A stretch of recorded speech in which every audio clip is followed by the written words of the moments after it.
I have returned to TEFAF Maastricht.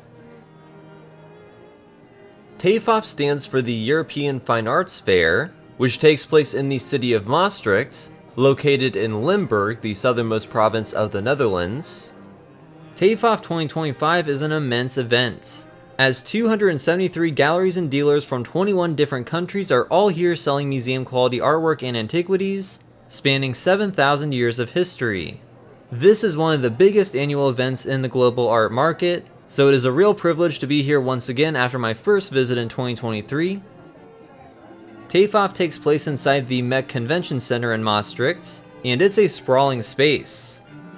The galleries are largely organized in what seems like a labyrinth of arts by what type of art they specialize in, whether it be European Old Masters or African art, or antiquarian books and maps, or even contemporary art. They've got it all here, and you can spend days going through the endless galleries. While most art collectors these days are after modern art, it is a real treat to see so many wonderful works by old masters and other historic European paintings on sale here. TEFAF is special among the great art fairs as it's not just modern. There are ancient artifacts, rare manuscripts, and historic jewelry. I will definitely focus my attention on Western painting, but I will try to show the diversity of art here. The goal is to try and cover as much as possible in a one-day visit. The floor is open from 11 o'clock to 18 o'clock. Just about everything here is for sale. There's an extensive vetting process for each and every piece, so it is all authentic. Here you rub shoulders with wealthy private collectors. For instance, Bill Gates has attended TEFAF, as well as the curators and directors from the world's greatest museums. There were representatives from the Metropolitan Museum, the Louvre, the Art Institute of Chicago, and many other renowned institutions all here purchasing new pieces. This is the 2025 floral installation at the entrance. Each year they have a distinctive floral theme interwoven throughout the corridors, which really enhances the experience of exploring the galleries. So let's begin a rambling tour through some highlights here at TEFAF 2025.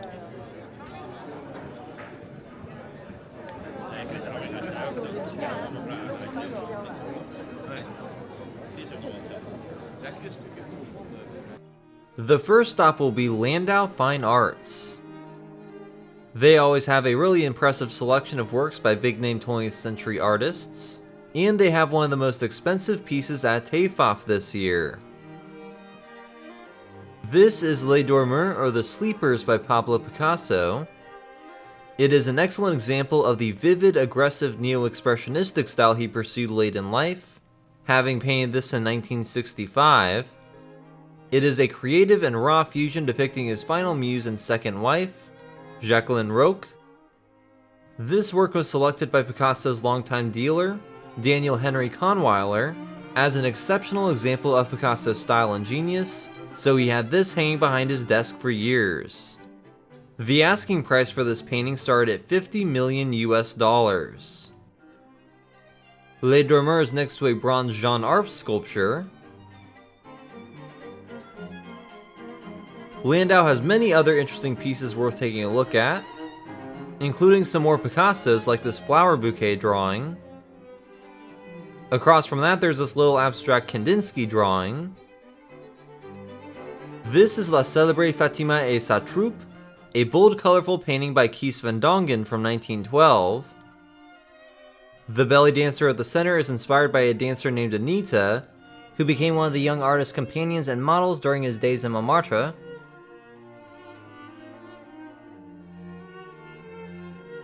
Here's an exquisite Fauvis work by André Durand from the mid-19-teens. It is a snowscape, which definitely does not radiate the same warmth as most of his works from this period.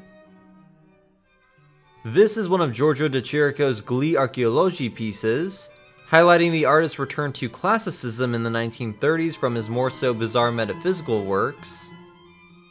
Here's a cast of Max Ernst's sculpture Une Amie en Procès. Here's another Ernst, done in oil, plaster, and canvas on wood. Here's a dreamlike automatist composition of Yves Tanguy, with an unknown title from 1927. A bunch of Giacometti sculptures and paintings occupy one corner of the gallery. There are some of his iconic slender figures, though very tiny ones. There are also a couple of his monochronistic paintings. Giacometti pondered existentialist philosophies of his time, so with these portraits he poses whether we can truly see or know others. Here are 4 figurines on a pedestal by Giacometti. These skinny figures are intended to seem like a far-off mirage.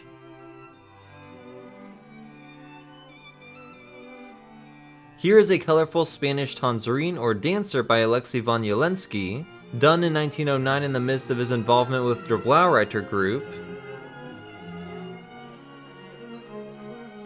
That is a unique limestone sculpture by Henri Laurent. He is generally known for his Cubist works. Here Paul Klee painted on a burlap sack, and that's a Matisse drawing.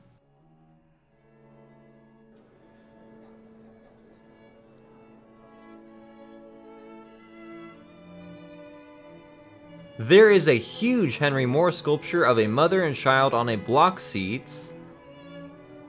Here the abstracted mother gazes upon her baby blob. It is impressive how Moore was able to convey a maternal bond through abstracted forms. This sculpture has sold.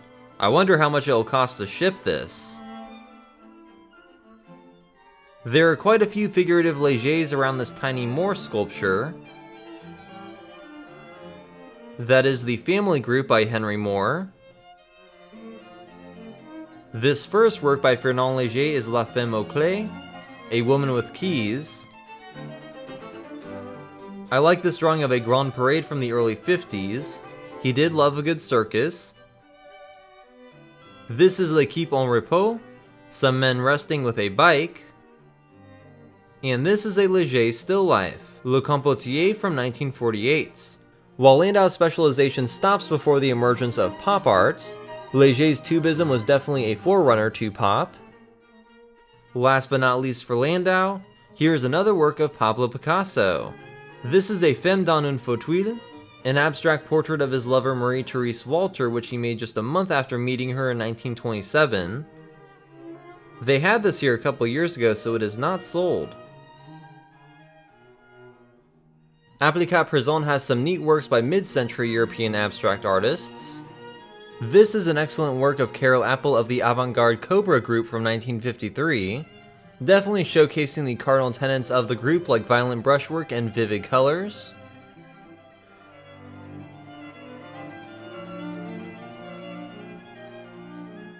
Here's another Appel Tau Jacqueline Nu from the 60s.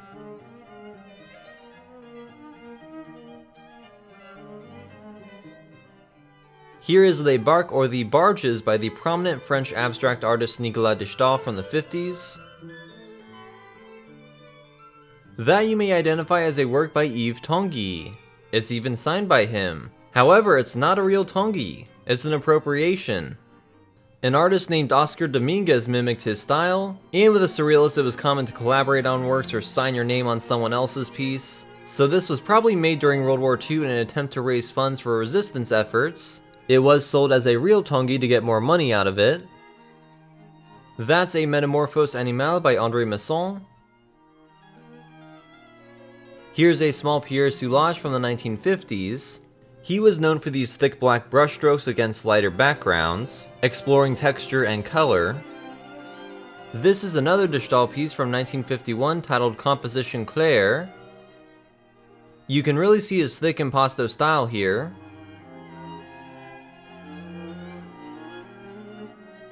And this one is by Georges Mathieu, an action painter, so creating this piece was a performance in itself.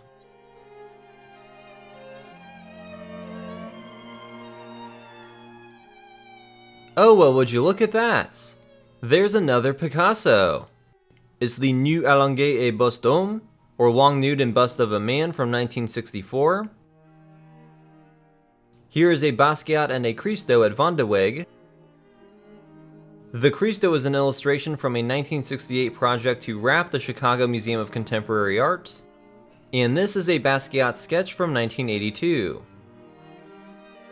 Here is an untitled Keith Haring acrylic drawing from 1987. It appears to be a geyser bursting into 100 little detailed pictures in itself.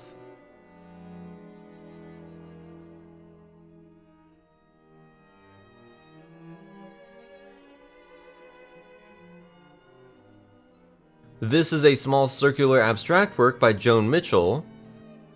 The canvas is in the exact same shape as some of Claude Monet's water lily paintings. Mitchell was known to be heavily inspired by Monet, so it has been placed next to Roy Lichtenstein's Monet-inspired haystacks composed of Ben-Day dots.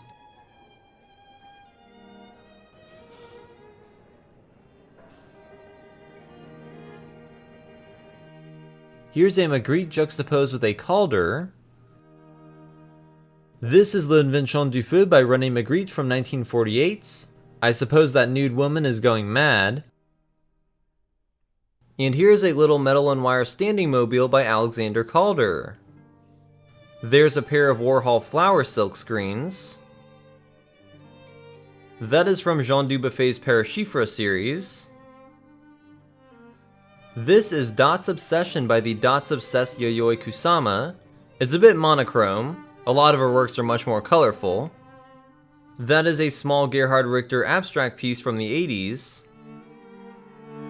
And there's a Tom Wesselmann face in the corner.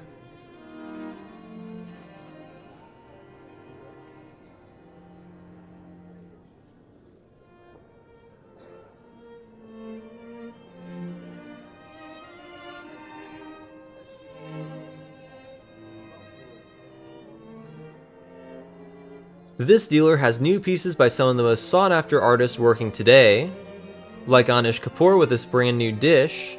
He often uses red like in this one, or sometimes he'll use Vanta Black, a color he legally owns. Here is a brand new mirror by the longtime Italian artist Michelangelo Pistoletto. There's a polyester sculpture by Hans Optebeek. There is an Ai Weiwei Lego painting this year. The experimental Chinese artist works with all sorts of mediums, but recently he seems to be using a lot of Lego bricks. This is a copy of a Guido Reni painting of Atalanta and Hippomenes. He often copies European masterworks in Lego. Right in front of that, there is a distorted cadaver-looking figure by Berlinda de Breikra. She uses wax, real human hair, and animal skins for these haunting works. Off to the side there's a little seated Buddha by Ai Weiwei.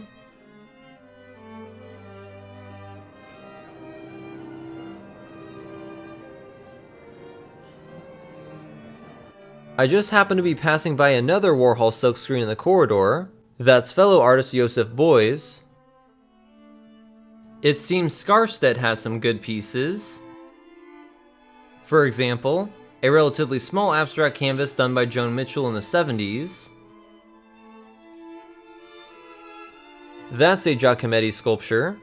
This figure certainly expresses the post-war fragility he was trying to convey. And here's an authentic Yves Tanguy in all its weird biomorphic glory. This is a Bent Drinker by Georg Baselitz. Here is a Nicolas de Stael depiction of Paris at night from 1954. Definitely like that. Here's Warhol's take on a Picasso head. And here's yet another Calder. He called this the glassy insect back when it was created in 1953. This is another Rene Magritte, Les Grandes Beautés from 1965. Here is a stretched head fresh out of Jaume Plesna's Barcelona studio. And here is a Cubist sculpture composition by Jacques Lipschitz.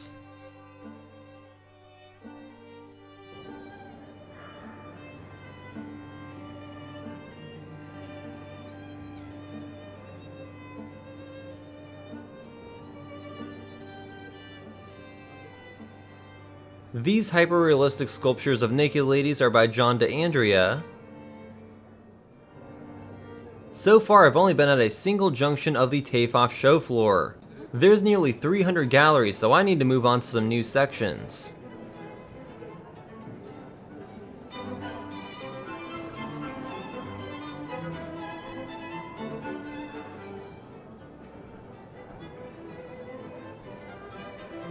There are beautiful works for sale from all across Europe, including many pieces from the medieval and Renaissance periods.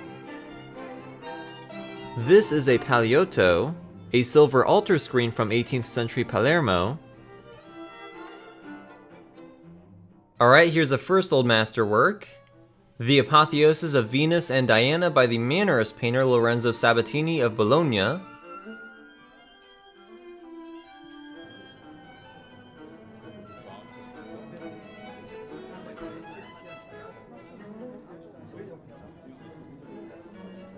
There are ancient Greek and Roman sculptures just like what you find in a museum all up for grabs here, like these 2nd century Roman heads.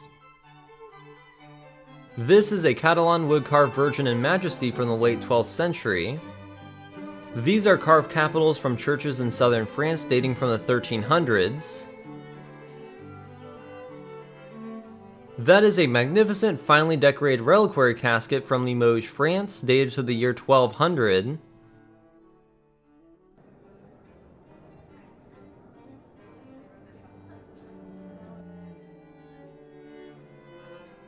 There's a Barry Flanagan rabbit sculpture, perfect for your artsy garden. Waddington Casteau has a specialization in the Pontevin and Nabi artists. There's a Paul Seruzier scene of Breton Woman. That's a pastel of the opera singer Biana Duhamel by Edouard Villard. There are several other small Villard pieces in this gallery. There are also 2 works by Maurice Denis. That one of the woman looking through the window is pretty good. And here's a Pierre Bonnard study on a card. Here's an interesting lamentation of Christ by the symbolist Charles Filiger. This is a Max Ernst painting of La Horde from 1927. He made many different versions of this premonition of violence. And here's a Magritte called L'Île au Trésor with bizarre plant birds. That's definitely odd, I like it.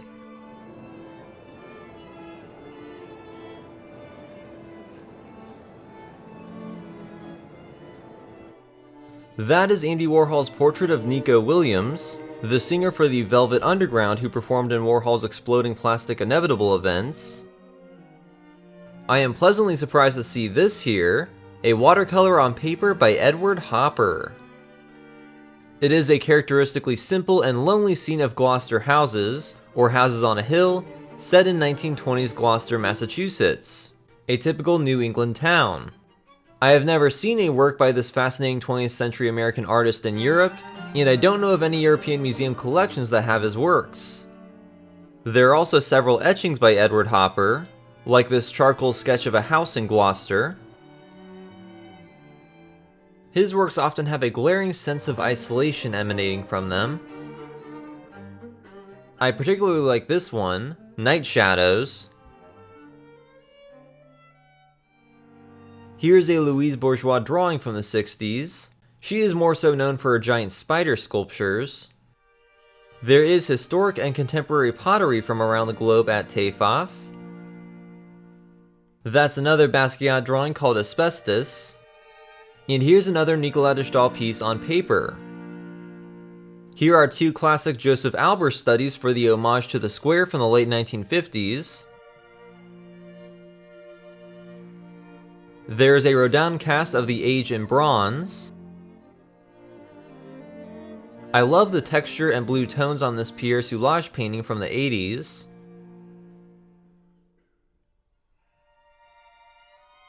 Here's a good Kandinsky from 1948, composed of gouache and gold on black paper. That is a rather simple experimental piece by André Déron of a jetty at l'Estac. Here is a nocturnal 1897 scene of Lake Como by the Belgian painter, William de Gouve de Nunca.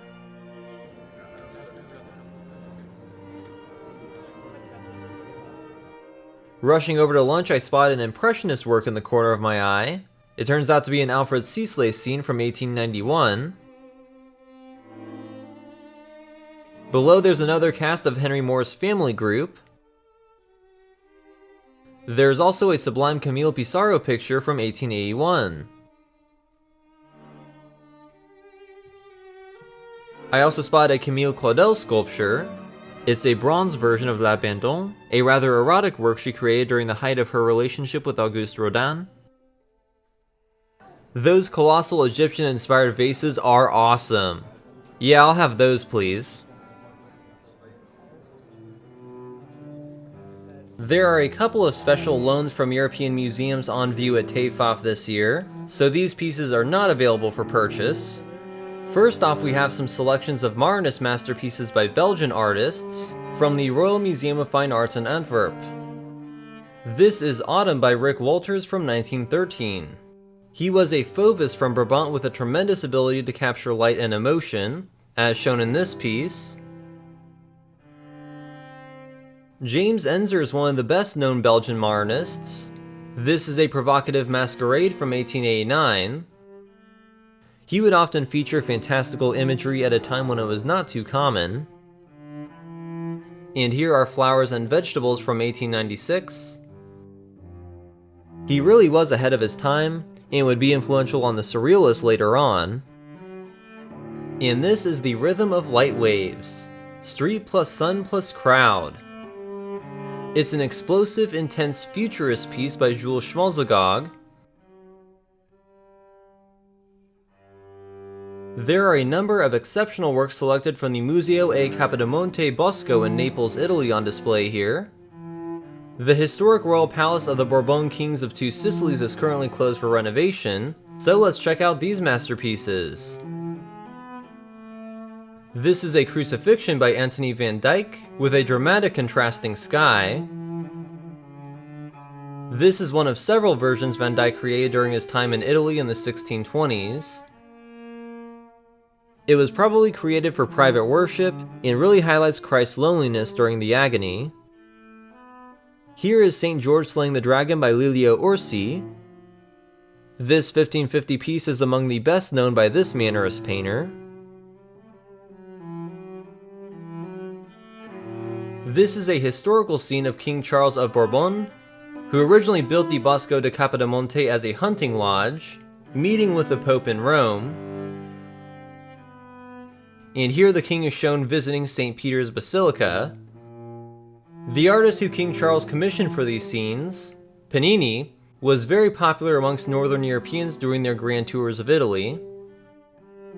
This 17th century scene of the Roman temples at Paestum is by a Netherlandish artist who moved to southern Italy.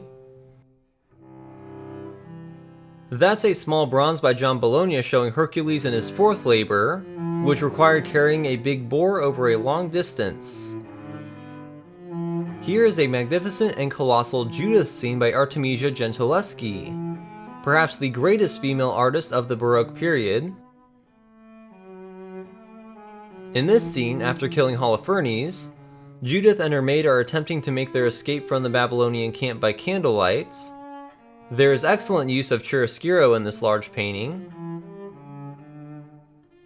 This is a Carracci portrait of a wryly smiling Democritus.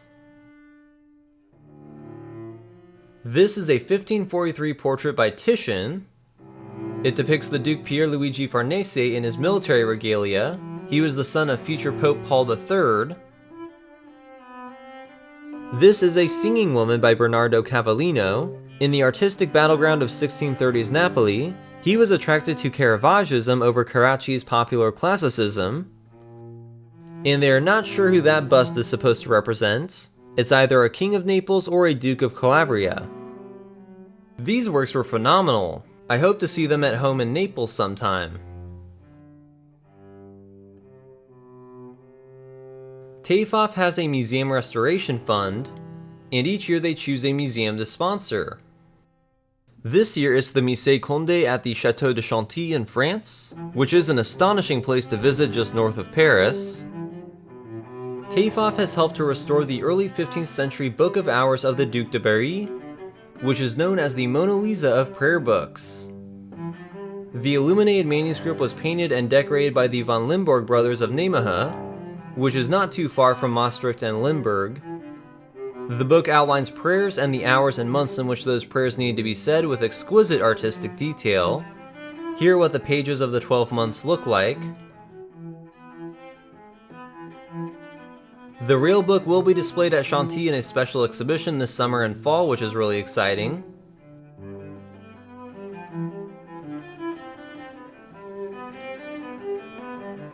That is one gargantuan vase.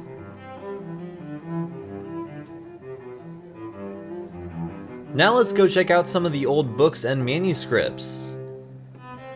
This is a first edition Origin of Species, an incredibly valuable presentation copy of Charles Darwin's magnum opus, which completely changed understandings of science and human origin. This particular copy was inscribed to Hugh Algernon Weddell, a doctor and botanist whose works were influential on Darwin's research. They are asking for a whopping 780,000 euros for this book. And these are some first editions of Darwin's narrative on the voyages of the Beagle, outlining the fieldwork behind Origin of Species. That is a rare first edition of Harry Potter from 1997. There are only 500 in existence and it's selling for 160,000 euros. It is joined by J.K. Rowling's Proof of the Philosopher's Stone, and a first edition Tender as the Night by F. Scott Fitzgerald. This is a first edition of Sir Isaac Newton's great work on light and color, The Optics from 1704. That's a first edition of Adam Smith's Wealth of Nations, the seminal work on political economy from 1776.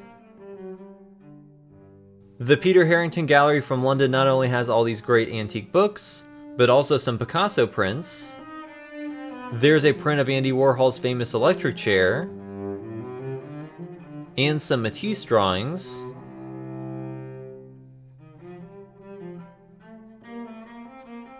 That is a first edition of Andy Warhol's book called In the Bottom of My Garden, which features 21 illustrations he made of cherubs and fairies, joined by his mother's calligraphy. He did this in 1956 during his commercial illustration days.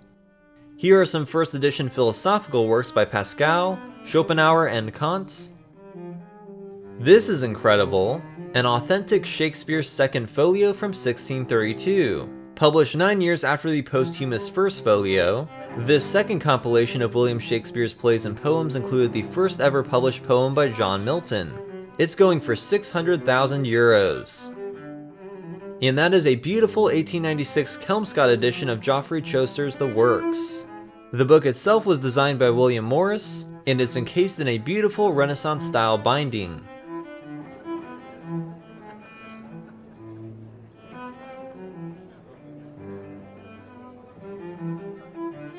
This is an epic tableau being shown literally behind bars from the showroom floor. It's a Velázquez and a Michelangelo. This is a bronze cast of Michelangelo's model for the crucified Christ. He designed this crucifix during his latter years in Rome, based on conversations of salvation and the Passion with one of his patrons, the poet Vittorio Colonna. It is believed that those discussions led him to create this model crucifix with 4 nails. Previously, the nails in Christ's hands and feet were not shown, and in time that became the standard iconography for Spain and its colonies during the Baroque era. So the crucifix is joined by a genuine portrait by the great Diego Velázquez of Mother Jerónima de la Fuente from 1620. She was very influential and went on missions to Mexico, and later established the first nunnery in the Philippines. Notice what she is holding. That is a model of Michelangelo's corpus just like the one they have here, showing the direct connection and widespread influence of the Renaissance master's design. That's really awesome.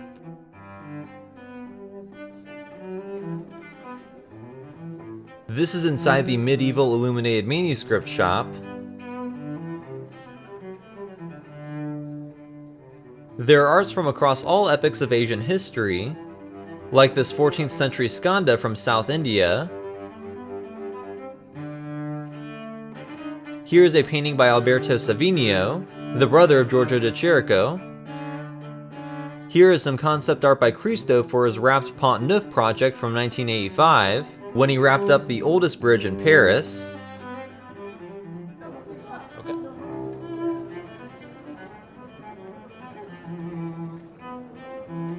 I have now come to the Wienerbräuter and Kohlbacher Gallery, which specializes in Austrian modern art. This is one of the most unique and rare pieces at TEFAF this year. A painting by Gustav Klimt which has not been seen in well over half a century. It is the only known portrayal of a black person by Klimt, and this piece has a problematic history behind it. It is a seemingly dignified portrait of Prince William Ni Norte Douala from 1897. He was a member of the royal family of the Osu tribe in Ghana, but was brought over to Europe for display in a colonial exhibition at a human zoo exhibit. The Vienna Zoo at Schönbrunn Palace did reportedly invite representatives from the Osu tribe that year. Artistically, it is a rather realistic portrait. Klimt was classically trained, but the flower motifs in the background hint at how his style would evolve in the coming decade. That does lead one to wonder whether the prince volunteered or was forced to sit for this portrait while entrapped as a zoo exhibit. What's even more messed up is that this painting was owned by a Jewish woman who was forced to flee Vienna during the Nazi invasion, and this was confiscated. Her heirs later came to a restitution agreement for the sale of this painting. It's amazing to see in person. This is one of Klimt's sketch studies of Adele Bloch-Bauer, the subject of Woman in Gold. There are several Egon Schiele drawings available. These are the Three Graces by the leading Secession artist Koloman Moser. Here's an almost cubist architectural study by the one-of-a-kind expressionist Lionel Feininger from the 1940s. His works are quite rare to find. Let's take a look at some more books, like this 1501 edition of Aesop's Fables with 300 woodcut illustrations inside. This is a printing of the Mundus Nova from 1504. In which Amerigo Vespucci accounted his discovery of the New World. In fact, the term New World derives from this very book. This is one of the finest topographical illustrated books of the 19th century, called A Voyage Down the Bosphorus. This one was once owned by James de Rothschild. And here is an excellent 1647 printing of Giorgio Vasari's Lives of the Most Eminent Painters, Sculptors, and Architects, known to be the first ever art history book.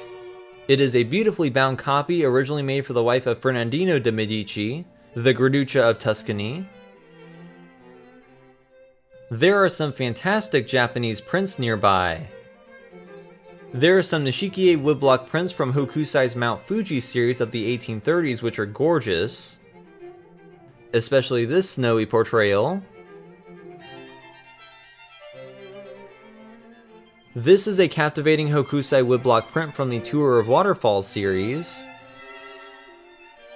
It shows a famed samurai warrior bathing his horse beside a waterfall. This one dealer has what seems like a thorough exhibit on ukiyo-e printmaking. Each gallery at TEFAF is like going into a mini museum. There is also this 1858 woodblock print by Utagawa Hiroshige from his Mount Fuji series. This is another excellent Hiroshige Nishikie woodblock prints, part of the 100 Famous Views of Edo series. Another stunning woodblock print I noticed in here was the Cherry Tree from 1926. Now that's beautiful. That is a Jean Cocteau designed Murano blown glass plate. And that's a glass plate designed by the rather racy Austrian expressionist Oskar Kokoschka. The AZ Fine Art Gallery has some of the most significant names in early modern French art, starting out with this Marc Chagall painting. Here is a Haïm Soutine work from 1918 called the Maison aux Toits Rouges derrière les arbres. I'm rather surprised to see one of his pieces here, as he destroyed many of his works. Another great piece is Kees van Dongen's Les Salons du Casino de Deauville, which captures the bourgeois extravagance of 1920s France in his avant-garde style. This is a family portrait by Pablo Picasso from 1951, showing him with his partner at the time, François Gillot, and their two children. I love this Raoul Dufy circus scene from the 30s. Like Van Dongen and Picasso, Dufy frequented the Parisian Cirque Medrano as an opportunity to study human movements, and in this he experimented with some seriously bright ochre pigments. There are some Chagall works on paper. Here's an excellent little Renoir from 1917. This one has sold here at TEFAF. You can tell that by the red dot sticker placed on the tombstone. There's a Renoir portrait alongside a pleasing Pissarro work. In this scene from 1884, his maid watches over his 2 children. And here's another small Renoir landscape being offered for nearly €1,000,000. This is a Pierre Bonnard bather scene from 1899. And no matter where you go, if there's a Bonnard work being shown, it's probably right by a work of his best friend, Edouard Villard. This one is titled La Ravaudeuse.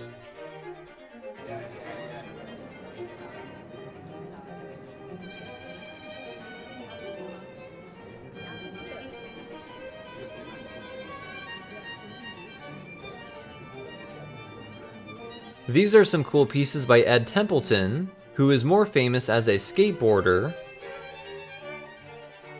That is a bronze sculpture by Kehinde Wiley. It is based on a 19th century French painting of a woman who had been bit by a snake, but here he replaces her with a black man who has been struck down in the streets. And this is a portrait done by Wiley in just the past couple months. Templon Gallery here has a good description of his works, stating that Wiley, quote, makes eroticized heroes of the invisible, those traditionally banished from representations of power. Here is a brand new work of Chiharu Shiota known as the State of Being. There's an old spindle surrounded by a box of red thread. Her large-scale immersion works using thread like this are absolutely incredible. Well, would you look at that? There's another Calder sculpture here. This one is B for Barney from the 1970s. There's a Richter abstract piece in the background. I stumbled upon a dealer with several pieces by the preeminent early German expressionist Ernst Ludwig Kirchner, who spearheaded the Die Brücke group. Most of these vivid works are from the 19-teens and 20s, the height of his experimentation and critiques of modern society through these colorful and often emotionally charged works. I like this historically inspired scene of Cleopatra and Antonius.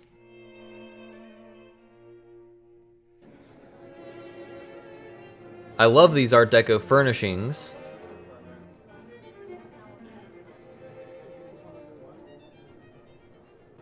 That is a 1,000-year-old polychrome camel from Tong, China, just sitting out in the open.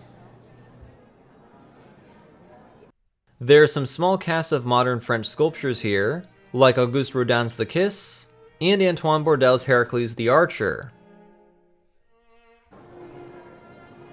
These are some superb antique clocks, all wound in working order.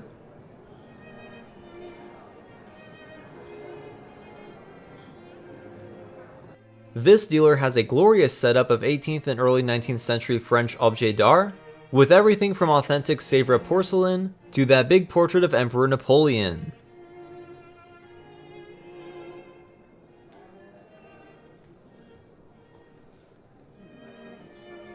That is a beautiful 18th century ceiling from a Baroque palace in northern Portugal that partially burned down.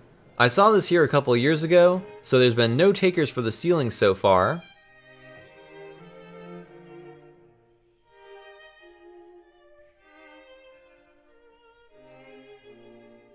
That is an extraordinary folio out of an Imperial Timurid manuscript made for a sultan and grandson of the conqueror Timur.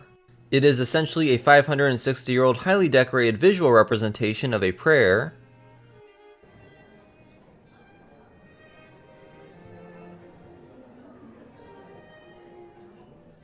That is a palanquin, or norimono from Edo, Japan. It was created to carry the bride of a daimyo in the wedding procession. Look at that painted interior. This was riding, or rather getting carried, in style. Zagrebs and Roll from Amsterdam has displayed their colonial and orientalist antiquities like a Kunstkammer, or cabinet of curiosities. They've got some wild pieces in here. like this bell from a VOC or Dutch East India Company fortress in Sri Lanka. There are all sorts of curious pieces from across the Far East here, like this Mughal peacock feather fan. There are plenty of old taxidermy mounts from the 19th century in here. One highlight being this glass dome display of colorful quetzal birds from Central America. This was actually exhibited at the 1889 Exposition Universelle in Paris, where the Eiffel Tower made its debut. There was also an extensive human zoo under its shadow like the one Gustav Klimt visited in Vienna. Here is a 100-year-old scrimshaw turtle shell from the Virgin Islands, memorializing the transatlantic slave trade. This beautiful inlay collector's cabinet is joined by shells and corals and all sorts of natural ephemera. Yeah, this is definitely one of my favorite galleries.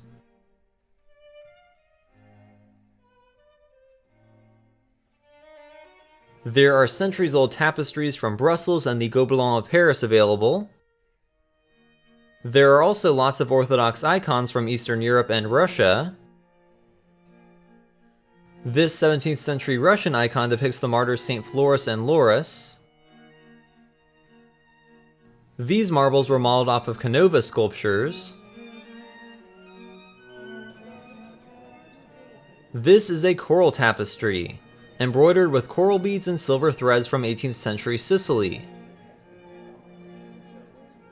That is a piece by Walter Sauer, a Belgian symbolist known as the painter of the Eternal Woman. There's a 1340s sculpture of the Virgin and Child likely made in nearby Liège somewhere in the Meuse Valley, and a southern Netherlandish crucifixion painting from the 1500s. Here's an authentic piece of Canterbury Cathedral in England. It's a Principal Springer mullion from the south window of that most storied cathedral added during the 15th century reconstructions. They rebuilt the whole nave over the course of a century. The Richard Green Gallery from London has some good European paintings, like this small John Constable. Here's a view of the River Maas, the same river that passes right through Maastricht, up in the harbor of Delfshaven by Simon de Vlieger from 1638. That is a work by Peter Bruegel the Younger. It is a scene from 1625 of peasants feasting and merrymaking in a village. This picture looks like something his father, Peter Bruegel the Elder, could have done. Here's a still life of flowers by Willem van Elst, a meticulous Dutch painting. He was a skillful artist known for his refined still lives. His career took him to Paris, Florence, and later settling in Golden Age Amsterdam. There are plenty of Impressionist paintings here, including one by Henri Marton on the right. This is an Alfred Sisley river scene. Just look at the reflection on the water. Here's a depiction of the house of the artist Suzanne Valadon in Montmartre by the pointillist anarchist Maximilien Luce. That house is now the Musée de Montmartre. Here's a late Renoir from 1916. He at one point boarded in that house at Montmartre. There's yet another Chagall. This has a goat and a bouquet of flowers. The goat serves as a nostalgic symbol of Jewish folklore and his childhood in Russia. That's a typical Eugene Boudon seaside scene at the basin of Fécamp. Here's a work by a lesser known but quite interesting French modernist, Auguste Urban. It's a more so Fauves scene from 1907, but he would move on to Cubism and geometric abstraction. It is juxtaposed by some Henri Fontaine-Latour flowers. He was the most celebrated flower painter of 19th century France. That's a classic Boudon beach scene at Trouville. He is best known for his Normandy seascapes. Here is a dazzling sea slate of a dam at the confluence of a canal and the River Seine. Here's a depiction of some chaumières, or thatched cottages, at Auvers-sur-Oise by Camille Pissarro. Well before Vincent van Gogh famously stayed and died there, Père Pissarro and Paul Cézanne stayed in the small village north of Paris. I really like this Renoir depiction of a woman on a trail in the sunny south of France. His more abstracted, colorful latter works are tremendous. This is a work by Peter Bruegel the Elder's other artist's son, Jan Bruegel the Elder. It is a landscape with travelers from 1606. Here's another incredible Dutch still life, this one by Willem Klaus Heda. In between these two flower still lifes, there's a glorious French scene of the Grand Cascade at Tivoli. And lastly, in the Richard Green Gallery, there's an idyllic painting by an American Impressionist, Edward Kukwel of San Francisco, who spent much of his career in Germany. That's a bizarre bust of Bacchus done in the late 17th century. There's another Judith holding the head of Holofernes. This version was done in 1620 by Giovanni Lanfranco.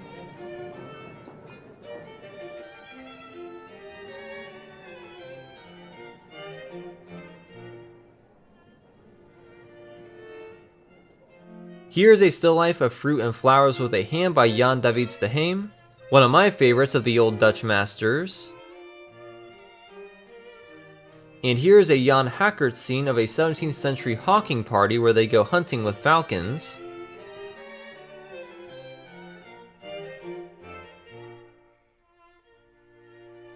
The Weiss Gallery from London specializes in historical portraiture, and they've got some interesting portraits. Nicolas Lanier, pictured here playing the lute, has an extraordinary story. He became King Charles I's master of the king's music, and also got put in charge of collecting art for the royal collection. That is, until the king lost his head in the Civil War. This is an elegant 1625 portrait of the Lady Anne Lawley, painted in the year she became engaged to a merchant adventurer. Here the portraits of a father and son have been reunited after 140 years apart. The father was a city regent of Amsterdam. These are three English noble siblings as children in the early 1600s. One would go on to be the Earl of Derby, another the Countess of Amkram. This is a portrait done by Mary Beale, one of Britain's first professional female artists. She financially supported her whole family through her painting career, back when there was just a very small band of women painters in London. Here's a portrait of a young Louis-Philippe Joseph II, the future Duke of Orleans. He was one of the wealthiest men in France at the time of the Revolution, and a cousin to King Louis XVI. But he actually supported the revolution and changed his name to Louis Égalité. He voted for the deaths of his cousin the king and his wife Marie Antoinette, but got guillotined himself pretty soon after that. So it goes. I am really intrigued by this life-size dummy board from the 1650s of a child holding a golf club and ball.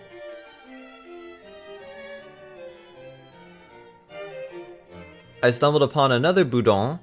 This shows some ships on the river Scheldt at Antwerp. There's the Grand Cascade at Tivoli again in the background.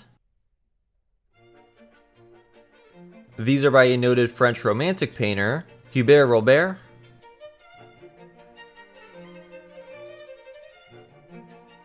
That is a Francesco Guardi scene of the Piazza San Marco in Venice. Here in a Spanish Baroque dealer, they have a painting attributed to Giuseppe de Ribera, a true master of chiaroscuro. This one has been identified to be an authentic Murillo from 1645. That is the engagement portrait of Princess Margarita Gonzaga, of Mantua's ruling family.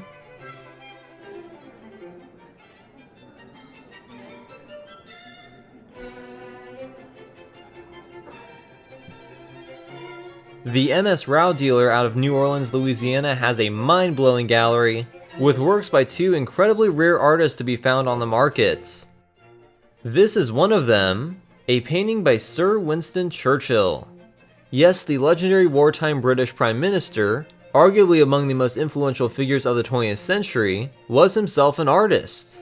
He found painting to be an incredibly relaxing activity, and from a technical standpoint he got fairly good at it. This piece is a bit different from a lot of the others I've seen of his. He chose vivid colors and a particularly expressionistic style. It is a still life with aubergines and red peppers on a silver tray done in 1934, during his wilderness years not part of Parliament but still out there arguing for action against ever-rising fascism in Europe. The Churchill is juxtaposed with an artist who had a more so ambiguous relationship with fascism, Salvador Dali. This is a still life with 2 sacks and a bottle by none other than Vincent van Gogh. I did not expect to see a painting by him on sale here. It is an earlier work by the emerging artist from 1884, certainly not his most interesting piece. At that time, he was creating simple yet emotive peasant scenes in his native Brabant. He did the Potato Eaters less than a year after this. This still life did sell here to a private collector for $4.75 million, so this may have been a once-in-a-lifetime opportunity to see this work in person. That's certainly not all. Here's a work by Lucas Cranach the Elder in his studio from the 1530s. It's a depiction of Moses and the Pillar of the Cloud. There's also a Diego Rivera mother and child painting from 1903. Here's a pastel of a girl playing the banjo by Mary Cassatt, an American-born impressionist. This is a rather rare early Paul Gauguin work, a flower still life from 1874. It would still be over a decade before he went to Pont-Aven for the first time. His later styles and artistic developments were much more intriguing, but that's still neat. This is a Camille Pissarro picture of the Pont Royal in Paris.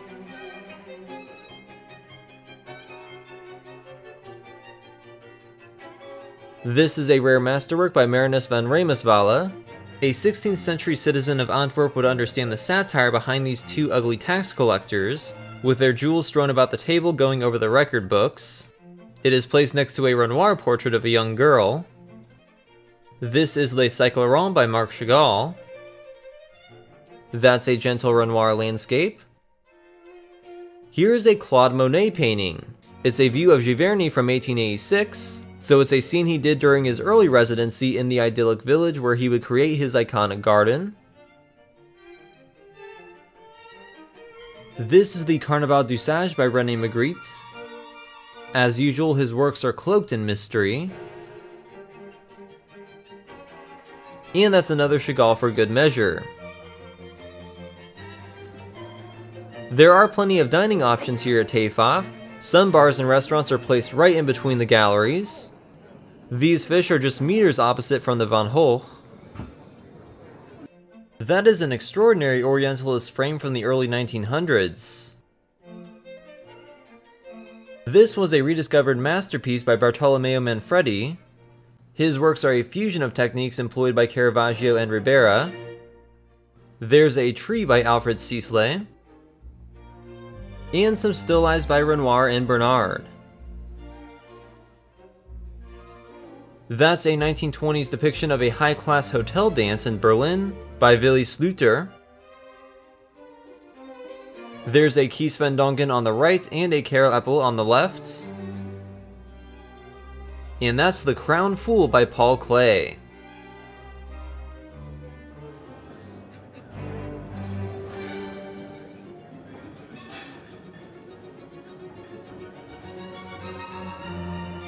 Here's a contemporary take on the 17th century Dutch flower painting at the center. The 2 flowers on the side look like they're exploding. Here's a small panel by Peter Paul Rubens of the Madonna of the Rosary. Here's a Frans Hals portrait of a man within a feigned oval. That's a little different from his usual portraits. This is kind of a trippy one. It's a self-portrait by Michiel Swerts, but he's holding a portrait of the Virgin Mary in front of him.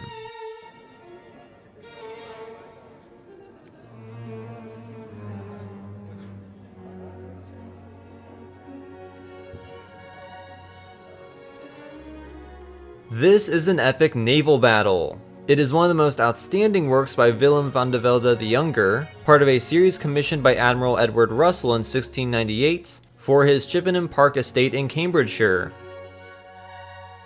It depicts the English fleet under his command just before the battles of Barfleur et Laogue against the French invasion fleet of Louis XIV. While the French inflicted damage, the Anglo-Dutch fleet was victorious in these battles and destroyed 15 French ships. That's a carefully composed landscape with riders by Albert Culp from the 1650s.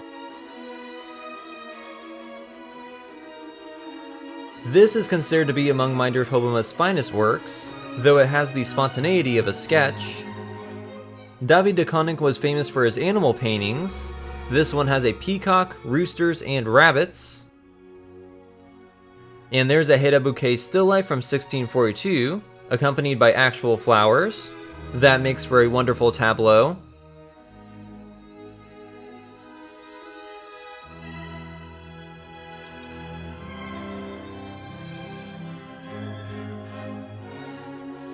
Here's a work by Jan Bruegel the Younger, the eldest son of the Velvet Bruegel. He is best known for his innovative, scientifically based flower paintings like those of his father. This painting is based on an engraving of Peter Bruegel the Elder's 7 Acts of Mercy, done by his son Peter Bruegel the Younger.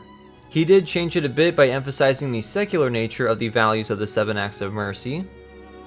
Here is a 1597 luncheon on grass of an archduke near Brussels by Lucas van Valkenborch. That is an awesome painting of the Dome of the Rock in Jerusalem. Here the Campanile of Venice is ominously illuminated by flares, documenting the scene when King Vittorio Emanuele II and Austro-Hungarian Emperor Franz Josef visited the city.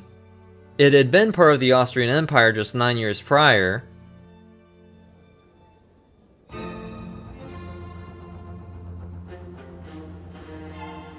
Here is a Titian painting on sale. That's remarkable. This was actually a compilation work between the great Titian and one of his assistants, Girolamo Dente. It is a Virgin and Child with St. Mary Magdalene in classic Titian style. And here's a work by the great Rococo Venetian master Tiepolo, the head of an Eastern gentleman with a mustache and turban. That bizarre scene is a 17th century painting of a famed 15th century engraving. Alsatian printmaker Martin Schongauer illustrated the famous scene of St. Anthony being swarmed by grotesque-looking demons. Each demon represents a certain type of temptation, but Anthony is steadfast in resisting all of them.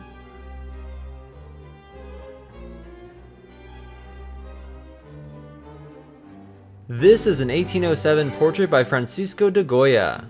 Doña Maria Soledad Rocha Fernandez de la Pina was a lady-in-waiting to Queen Maria Luisa of Parma, and in this excellent portrait she stares right into the viewer's eye.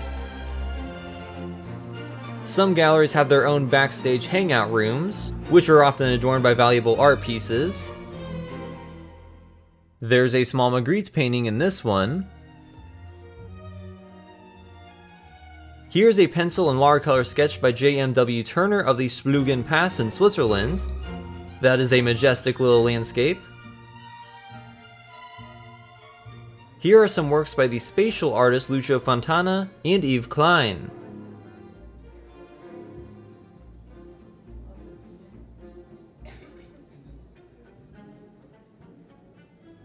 Here's a big chunk of amethyst surrounded by a cloak, though it looks like the bottom half of a classical statue.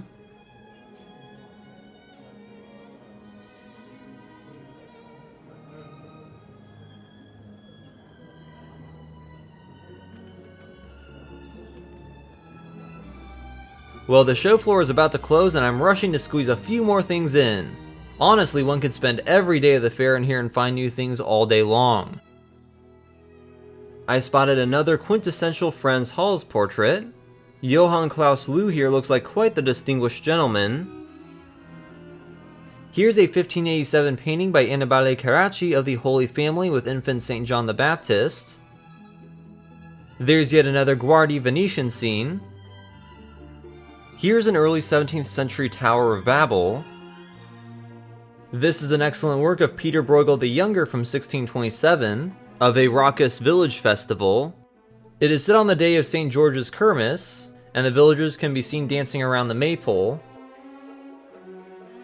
This is the interior of the Cathedral of Our Lady in Antwerp as it appeared in 1621. There are some authentic hellscapes done by followers of Hieronymus Bosch. These are a ton of fun. This one is a busy depiction of St. Christopher carrying Christ on his shoulders. According to legend, he was a giant, but his walk is surrounded by all sorts of insanity. And here's a chaotic Jan Steen tavern scene. He made lots of rather humorous genre paintings like this.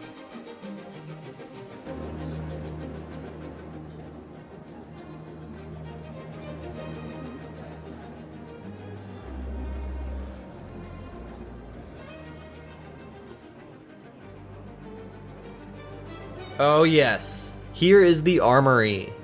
I had to make sure to see this. There are so many pieces of glorious authentic medieval armor from around Europe and even the world here. For instance, you could take your pick with this engraved and gilt 16th century northern Italian breastplate. There's a Flemish chevron for your horse forged in the 1520s.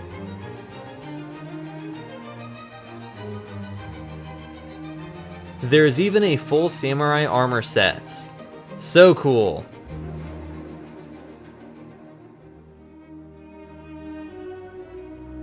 Here are the three graces. There are several antique map dealers here this year. One of the highlights is a set of 4 maps of the 4 recognized continents made in 1673 by the legendary Dutch cartographer Willem Blauw. Blauw's maps were among the most detailed made in the 17th century and had a long-time influence on cartography. The Africa map is richly decorated with animals and natural landmarks. Of course, there was a significant VOC fort down at the Cape of Good Hope. There's also this big map of Rotterdam as it appeared in 1694. There are even big old astrolabes for all your star-based navigational needs. Here are some Joan Miro etchings. That's an Andy Warhol screen print of actress Grace Kelly. This is kind of a weird painting. Not sure if it would qualify as trompe-l'œil or if it's just some sort of practical joke. It started out as just the portrait in 1655, but 25 years later someone flipped it on its side and painted a stormy ship scene around the head.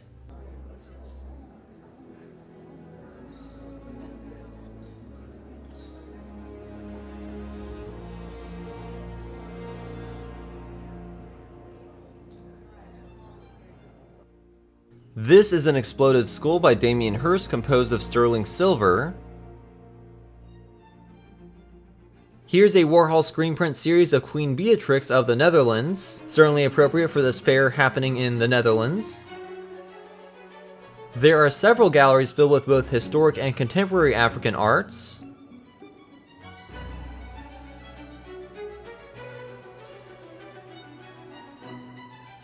Oh, and you know, there's just another Picasso. Okay, they close in like 3 minutes. Let's check out some drawings. This is the Italian Family by Theodore Géricault, one of the great French romanticists. Here's a Francois Boucher, done by the hand of one of the most voluptuous painters of the Rococo period. Here Venus is asking Vulcan to make armor for Aeneas. There are some cherubs lighting a torch by Proudhon. That's a drawing by Jacques-Louis David. There are a couple drawn portraits by the great neoclassicist, Jean-Auguste Dominique Ingres.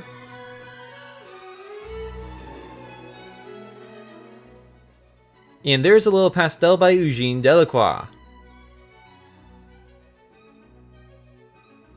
I do like this charcoal drawn seascape by the realist Jean-Francois Millet. This is actually really neat. It's a study by David for the bishop and 2 clerics in the coronation of Josephine.